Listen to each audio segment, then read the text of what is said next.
Ngayong Biyernes, makakasama natin para maghatid ng mga balita at impormasyon si Assistant Secretary Weng Hidalgo mula sa Presidential Communications Office. ASEC Weng, good afternoon sa'yo. Good afternoon, Nina. Nice to be working with you again. Yes, magkasama tayo. Si Weng at ako matagal na nagkasama bilang mga reporter. At ngayon, natutuwa ako na nagkita tayo muli, Weng. At magkasama. At magkasama. Sa trabaho. Oo.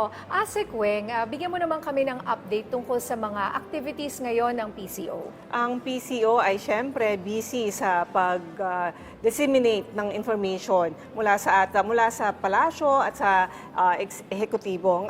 Tayo nakatutok sa mga events ni President Ferdinand R. Marcos Jr. At syempre tayo ay busy rin sa kahapon. Oy, congrats kahapon. Naging busy tayo kahapon dun sa budget deliberation sa Kongreso. At for the record, 30 minutes lang ang budget deliberation ng PCO at tayo nagpapasalamat sa ating budget sponsor, si Congresswoman Estela Quimbo, dahil umikot lang naman yung deliberation sa manpower at syempre sa programa ng PCO. Itong pinakamahalaga yung kontra fake news, disinformation, and misinformation. So meron tayong media information literacy campaign. So na-launch na po yan last month at tayo po ay magkakaroon naman ng Communications Month sa susunod na buwan. Kaya abangan nyo po yung magiging laman ng programa ngayon. Gayun din.